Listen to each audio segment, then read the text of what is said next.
Ladies and gentlemen, welcome back to the table. I'm doing like the whole intro here. Welcome back to the table. We have a little bit of a different deck profile today, something that I decided just want to do live. And so it's just going to be totally all over the place, but it's going to be the Relinquished Serpent Night Dragon deck, which is the deck that you guys have seen past couple matches that I put out, playing with Lucas a little bit. I do have Lucas here with me. Lucas, say hi. Hey guys. Full disclosure, Yeah. guys, disclaimer. This deck was made for like a ban list, like a community ban list preferred kind of tournament. So that's something like I can't spell and talk at the same time. It's a lot of these community ban lists are like no inner conflict, no twisted personality, no parasite paranoid. So we're cutting out like TP warriors, monarchs, and moth right away. And so now we're left with what else can we use? And we're seeing a lot of spellproof armor. We're seeing this, and of course now we're seeing this relinquished Serpent Knight deck. So I'm gonna build it right here. Can I spell relinquish, please? There we go. I'm just going to load them in. We got Breaker, 2 Breaker. Breaker is not limited in any way in this format. 2 Illusionist Faceless Magician. 2 Sphere Kribo, a lot of 2s. And then 2, what is it? 2 Serpent. And 2 Relinquish. Wow, 2 of everything, huh? I noticed that the deck was a flat 20 cards, and it's like almost unbelievable because how do you fit all these? How do you fit essentially 2 decks in one? And it's already Speed Duel, so it's like already 20 cards. 3 Black Illusion. Okay, got it. You only have the 1 Foolish. I think that I saw it pretty consistently when we played, and then the pre-prep, and then the Silent Doom, dude. I forgot about that card. That's insane. The Silent Doom. If you get those right cards at the right time, that hits so hard. So let's go. Yeah. Take us through the main deck. Let's see. So you have the goal of the deck is to be equally as oppressive with Serpent Knight and Relinquished, and you have resources for both. And you even fit in the Illusionist Faceless Magician to kind of slap people around and give people a hard time. So why don't you go through piece by piece, see what's up. So first of all, like you said, this is made for banlist.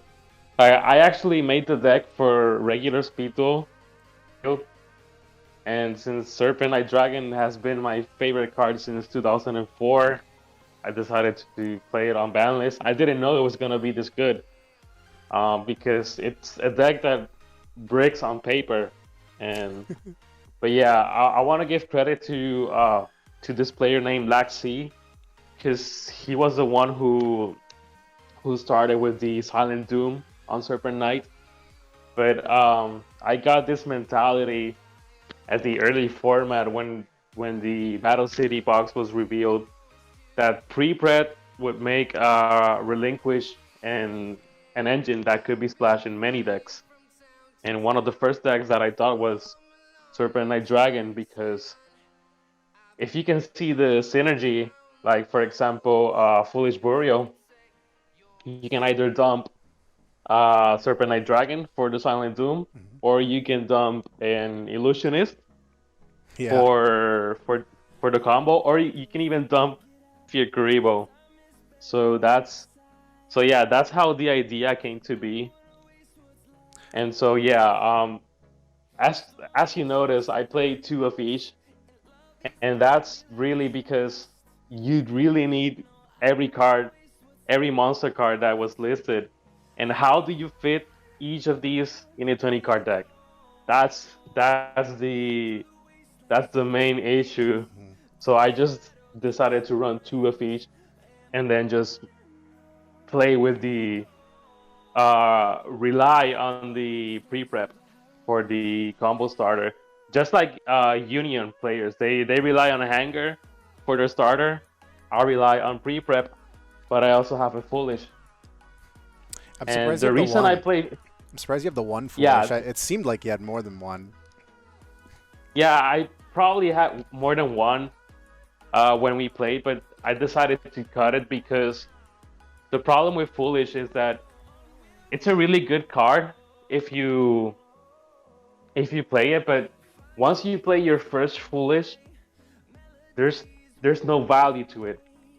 And Serpent Night Dragon, like I don't know if you can show the skill, Oh yeah, Nightmare but Sonic it's Blast. a skill that Yeah, it's a skill that relies on monsters. So the more spells you have, the less effective the skill is. And this is the Serpent Night Dragon build with the most spell cards that you're ever gonna see, I think. Yeah, I was wondering how you got the pre-prep to hit every time. So you have 3 Black Illusionist Ritual and 2 Relinquished. That's still tough. Oh, it's giving me a hard time here. But Yeah, that's the ideal ratio for pre-prep because you can search Relinquish from the graveyard, but you can only search Black Illusion from the deck. So if you draw a Black Illusion, you're already having dead pre-preps. yeah, I thought for sure you were going to have a dead pre-prep. But 3 Black Illusion Ritual, I guess, will do it. And Foolish Burial, I think that the most, like, obnoxious combo that I saw from you was definitely the Foolish Burial to Serpent Knight with a Silent Doom waiting. Foolish Burialing Yeah, the yeah, and Faceless is also pretty good, but I thought that this was nasty. That was super nasty. I have Nightmare yeah, because here. like if you have Foolish at one, like it's a really broken card when you draw it, because like it automatically enables your Silent Dooms.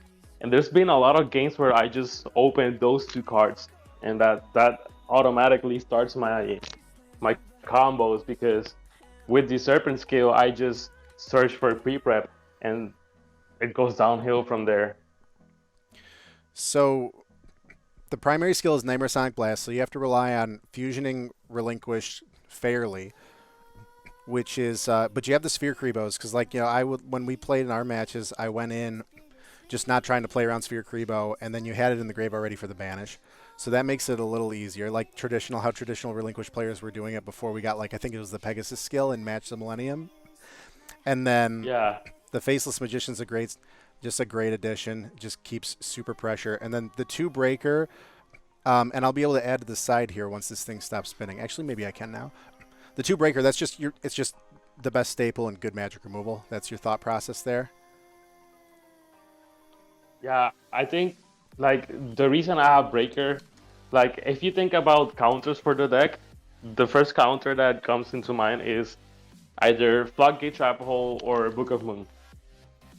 And if you have Breaker, you automatically bait the Book of Moon, or the opponent's gonna take a chance, a 50-50 chance, whether you're gonna pop the Book of Moon or not. But the other reason is if your opponent plays no monsters, how are you gonna win? You only have a Serpent Night Dragon that can't attack, and you have a Relinquish that can't equip. So Breaker is necessary as a body, and so is the Illusionist. Yeah, so you're getting Serpent Knight consistently with Silent Doom, so it just can't attack, and that's just a static effect.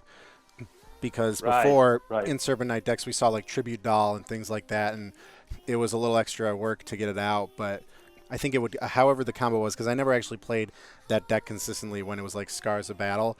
But I think it was like it came out in defense, but that's really all you needed because you wanted to activate Nightmare Sonic Blast that turn and start popping back row and popping monsters. But then you were able to spin into Right, attack and attack. So with Relinquish, yeah, I could see right. how Book of Moon is a huge threat here. So Breaker's a great bait for Book of Moon, especially Yeah, with the Relinquished. Yeah, yeah, yeah. And then there's another play that's very interesting.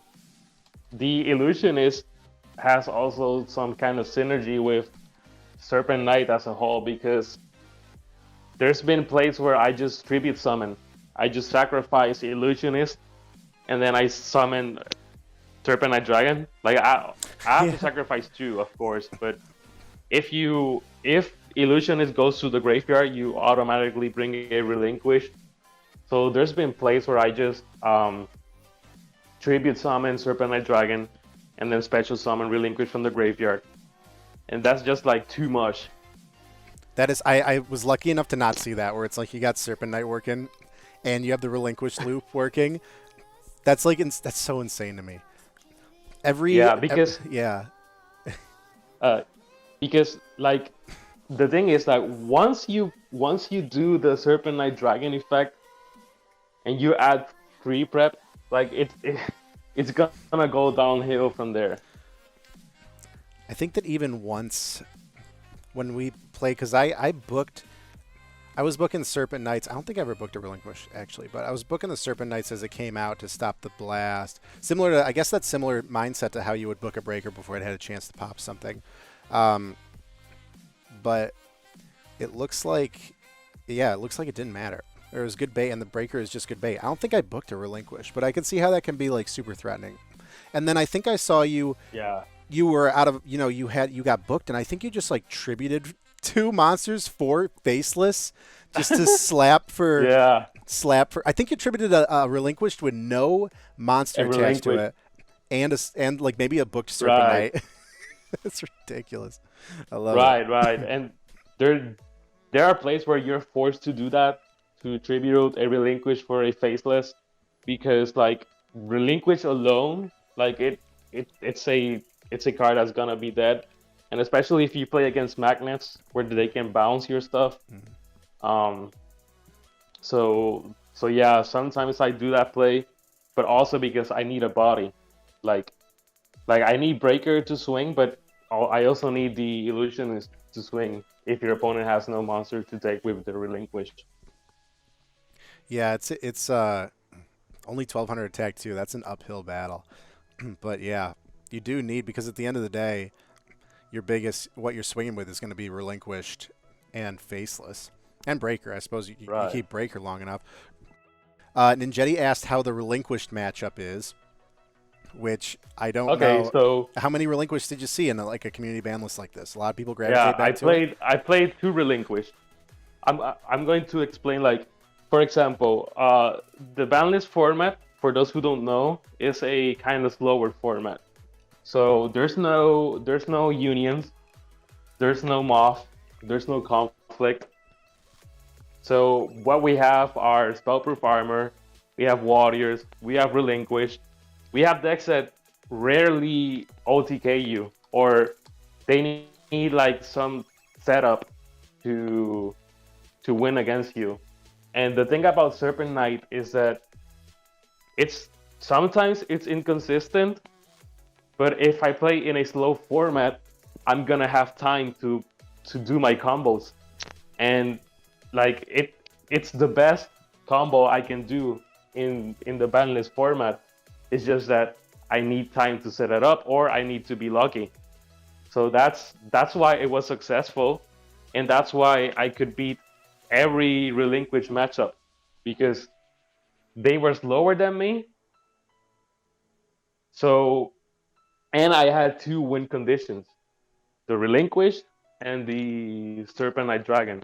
So the only weak matchup that I faced was in the finals, where I had to face Magnets. And Magnets is a huge issue because they can bounce anything I play. But the problem in the finals was that I didn't draw Silent Doom. Like, I had Ever? 6 cards left in the deck, and 3 were Silent Dooms in Oh, one game. really? And so you're the finals that in the tournament you competed against was it Art LeQuint? Yeah, Yeah, Harlequin. Art LeQuint, and he Yeah. was playing Magnets, which is another like Yeah. in this kind of banless format. Magnets didn't really get hit. Even Unions got hit, I think, with like Scramble. But Yeah, Magnets yeah. really didn't get hit because they're like there's nothing to hit really that hard. But yeah, the field spell with the bounce is insane because they can just slam. You know, Serpent Knight's always going to be in defense, so they can just slam a body into Serpent Knight and take, what is it going to be, like not even 1,000, maybe 1,000 Right. to bounce it back, and then you got to either have Silent Doom back in your hand or you have to have some other crazy setup. Right. At least for Serpent Knight. Yeah. Yeah. Yeah, but in the game against Harlequin, like, he had 700 life points, and if I just summoned one Serpent Night Dragon, he couldn't swing into it because it would be game if he attacked with Beta. But Right. I couldn't draw it.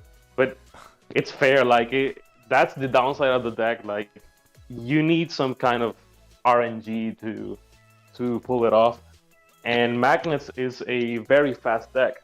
So, like, Magnets, Gaia, those are decks that if you don't have your combo quick enough, you're gonna be in trouble. Yeah, guy is real fast. Gaia is right to the face. Well, you need at least a Yeah, turn to like. You do need at least a turn to like set up with Foolish or pre-prep. Um, yeah, there is a setup here, but if you get the right cards in yeah. hand, you can set up in under a turn, and if the format is slow enough, then you got it. Like trying to think of what else is slow. Yeah. Oh, and one more thing, like another one of the best decks of the format are the warrior decks. So there's warrior with hidden parasite, was played by Blaze in the last tournament, and there was a warrior with Shadow Reborn who played Freed and Jinzo and other bigger monsters, and like they had solid counters against me. They had Mind Crush, Mind they Crush. had DD Crow, Oh, that's one you don't but see. but here's the problem. I made my plays in turn one. What are you gonna do now? I see. So like Like DD Crow if you works. didn't draw DD Crow, Yeah. if you didn't draw DD Crow or Mind Crush in like fast enough, then and I do draw my combos fast enough, then you're done. Because Aerosol isn't gonna do much because I have Silent Doom. And the Serpent Night Dragon skill lets me add Silent Doom or lets me rearrange the top of my deck. Right. I forget about that part of Nightmare Sonic Blast. You get the rearrange. People always just think of it Right. as like the pop.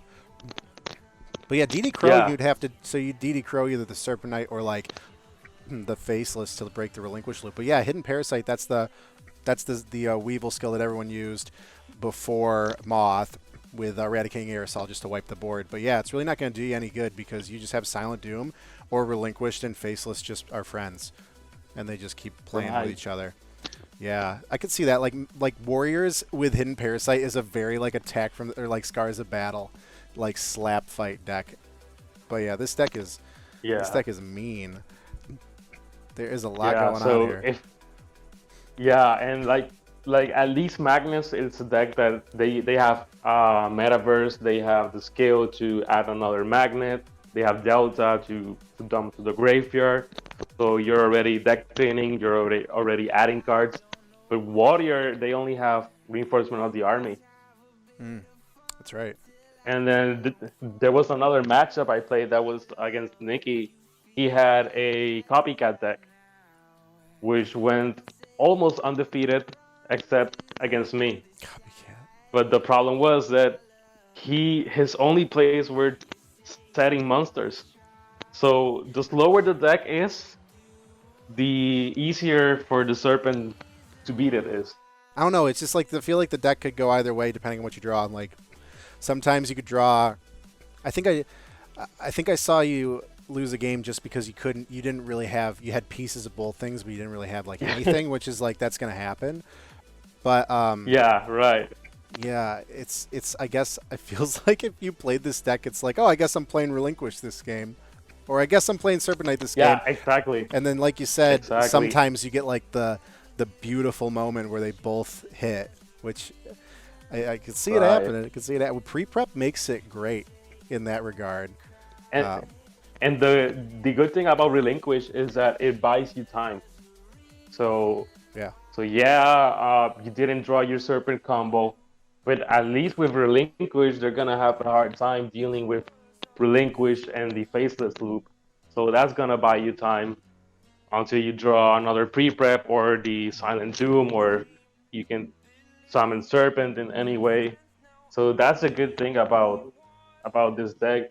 And I forgot to mention, there was another tournament where I played, and I played against Ace of Swords, against his zombie deck, and it was too good against me. So was it like what was the skill? ectoplasmic. Oh, he used that. Oh, that's cool. He He just used pumped him. ectoplasmic, and he played like Haunted Shrine, Pyramid of Wonders to boost the attack even further. Yeah. He played Swamp Mirror, so he was Oh. spamming monsters. So like everything could get over Relinquish Serpent alone Knight. wasn't doing. Everything could get over Right. Serpent Knight, and like that could actually be really bad against Relinquish because of the effect damage they would take. But I guess it just didn't work out that way. Yeah. Right. Because he's also gonna play staples like Mind Crush. He's gonna play Floodgate, Book of Moon, and so he completely destroyed me. And I also bricked like in a lot of my games. Like there's at least a game one or game two or in game three. At least one of those games I tend to brick and lose again unless my opponent is slow enough. So then I can survive long enough to draw my combo. So that's something that does happen. Like our game two, where I just straight up lose. Like that's pretty common. But if my opponent is low enough, like when I was playing Relinquished, there's been times where I break, but what's Relinquished gonna do to me? Like it's a deck that relies on absorbing my monster, so So you can just I'm fine. pass. Yeah, you just pass back and forth Yeah, until one of you gets, or you get set up with Serpent Night, because a relinquished deck will yeah, just have relinquished at the end of the day, and then right. you'll get Serpent Night. So like a brick hand, yeah, it's rough drawn into all these Serpent Night pieces without Foolish. Like Yeah. Serpent Silent Dooms, but you don't see Foolish or pre-prep to Oh like, yeah, yeah, and and the reason I saw synergy with this deck is because you can send Serpent via either Foolish or via Black Illusion Ritual. So that's oh a yeah, ritual material, or you use it to dump for Foolish, or you can tribute summon. That's the worst case scenario for Serpent. sure. Yeah, you tribute from hand. Yeah, I'm always thinking of using Sphere because the synergy is just so good to just banish it. But yeah, you could. I didn't think of that. That's another great way to get into the grave because usually it's yeah, detrimental. It's like a downside. You know, you're paying a cost, but that's actually really good if you have Silent Doom in your hand. Oh, that's how you get the Relinquished, and then the Serpent Knight comes out just when they thought it was already bad. Oh, right. that's So brutal. yeah. So and yeah, so as for my side deck, Yeah. I have one. I have the Third Breaker and the Third Sphere because those are really good cards. And the reason I play two is because I don't know which one I'm gonna need the most. So I just hope for the best. And there's also the Serpent skill that lets me add and rearrange. But in some games, I do need the Sphere Karibo or the Third Breaker. So that's why I cited them. Yep. And then Lava Golem, like Yes. I just play Lava Golem because it has good synergy with Relinquish, but it hasn't been any good, to be No. honest. So I don't know if I'm gonna keep Lava Golem in the side deck. It's a And as spicy one. for Allure, it's like the, all the monsters are dark, Yep. so I can maybe play Allure for maybe one Black Illusion, because the third Black Illusion is the card that you can side out and then risk having a dead pre-prep. Mm-hmm. Would you So side out a pre-prep if you like had to side two cards in? Or I illusion? really I really don't because like that's the card that takes me from a losing position to a Mm-hmm. winning position. But like it's a gamble, you know, Yeah. like sometimes I'm gonna regret not doing it. So I don't know what to expect. And then the Avarice, the Jar of Avarice, I think every relinquished deck should play at least one-sided Avarice because sometimes like your resources aren't enough. Sometimes like you can summon two or three relinquish and that's it. So if you're playing against one of those decks that can um, be too much for you to handle, I just play one Jar of Avarice and then I recycle my stuff.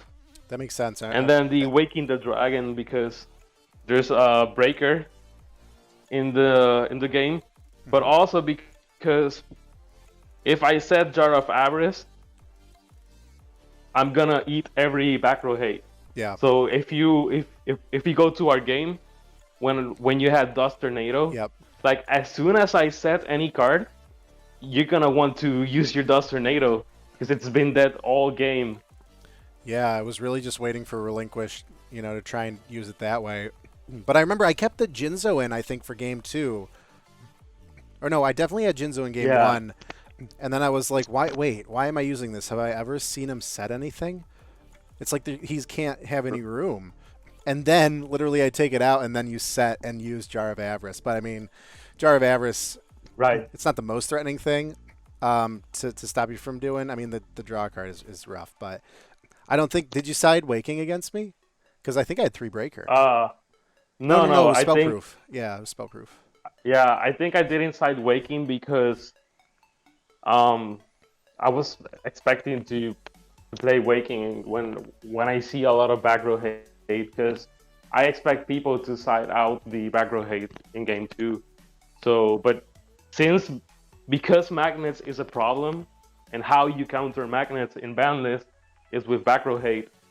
So you can see people playing multiple dust tornadoes and breakers and stuff like that.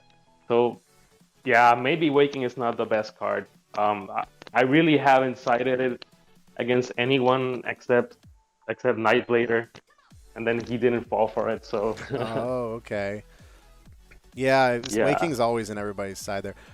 One of the first things I did yeah, think of when I saw the deck was my mind just goes to, Allure of Darkness, looking at all these dark monsters, but it really doesn't, you really don't need it.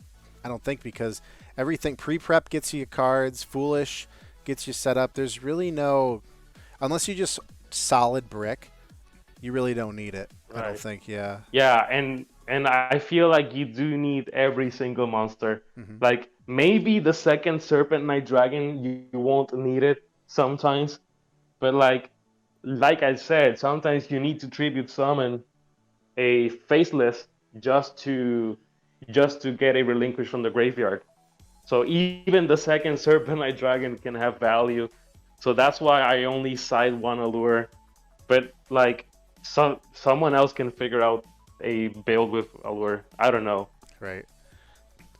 Yeah, I feel like you Yeah, have to and you have to pick one or the other when it comes to Allure. right, Like are you playing Serpent Knight, right, are you playing Relinquished? Because there's just no space. yeah, Unless you picked off a and Silent Doom, a pre-prep, and a Black Illusion, but I think it just makes the deck a little more unstable. right, because again, like half your deck is spell cards, Yeah. so it's not a good idea. And as for the extra deck, I just Yep. played 3 Waking the Dragon targets, and the other 3 were Yeah, the Union cannons. Fusions. Right, because here's the interesting thing. If Relinquish absorbs an Union piece, like you can special summon them. Like if you absorb like a Y or a Z, you can special summon them using their own effect, and then you can potentially use your opponent's monsters for your own fusions. And because I did expect unions to be played in the last tournament, so I played those, but I saw no one playing unions. Like You saw none. Scramble at 1, it discouraged everyone. Yeah, Scramble at 1 is, yeah, it's rough. Because you see the opening unload is to set up for Scramble to get stuff back. Yeah. I did like what you said something though on for Monarchs though. It makes sense. If you have space in your extra deck, put these guys in, because if you creature swap, if something gives you a piece, you have a very small chance of locking it into one of these fusions. Which I mean, Right. I always go with Joker or sometimes Thousand Eyes Restrict, depending on what's going on. But yeah, it's something you can't forget about because the unions are still It everywhere. it happened to me against Ninjetti. Like if Ninjetti is in the chat, I think he will remember there was a match where I had like creature swap and inner conflict, and I had everything to go for lethal, but the extra deck I submitted to Adam was 3 Blue Eyes Ultimate Dragon, 3 Meter Black Dragons. So so too bad. Meteor Blackjack. God, it's a jungle. Awesome. And so you got this works for because like Waffles Enthusiasm. There's a couple places that are doing remote stuff. I don't know how much you do remote versus like Duel and Book, but This is like a threat for like if Justice did Judgment Series. What is it? What are we at now? Number 5 or 6, 7? You'd take this, 7 right? maybe. This is the one to take, potentially. But magnets are still pretty good. And spellproof, actually. But this is fun. This one looks fun. I like this deck because, you know, you have like a core loop with a deck, and if you really grind it out and play a lot, like on a personal level, you could get kind of bored with it. But this one just seems like it could be a totally different deck 3 different times. Yeah, and it's very fun to play. It's very fun to play it. That's why I took it for 2 different tournaments. But keep in mind that the reason the deck was very successful is that everyone was expecting to play against either magnets or spellproof. So if this becomes the biggest deck in everyone's radar, people can just heavy side DD Crow and Soul Release and other stuff, and then they will kill this deck, but then they are unprepared for other decks. And I think that's what I love about the banlist format. So like, there's a lot of decks that are viable. So there's spellproof, and if you don't prepare against spellproof, then you're done. But then there's also magnets, and then there's also Relinquished, Serpent Night Relinquished, Warriors. But yeah. Yeah. All right. Well, from a video perspective, I'll wrap it up. Everybody that's watching the YouTube VOD, this is Lucas Gaylord's Serpent Night Relinquished deck that you guys saw like twice on the channel because that was a fun time to play against. Once again, this is a ban list considered deck. You take this at the Remote Duel Extravaganza, and I don't know how well it would go for you when you get your Serpent Night Dragon interconflicted or hit with a Parasite. So, but really good if you guys are deep kind of into some of these community ban list tournaments and some remote stuff as well. So it'll be good. I like it. We good. We good. All right, that's where we cut off the video, guys. Everyone got your chats in? Cool. Lucas, you want to stick around? Anything else you got? We got to do the podcast. We got to do the podcast soon. That's gonna. I thought about wrapping this into like a podcast episode. I'm like, nah, let's do this like on its own. But we gotta connect. I'm thinking like maybe if we can time a podcast that's like in response to some news, you know, I think that'd be kind of cool. We'll have to figure it out. Or like in response to some cool tournaments coming up, things like that, and what you're doing.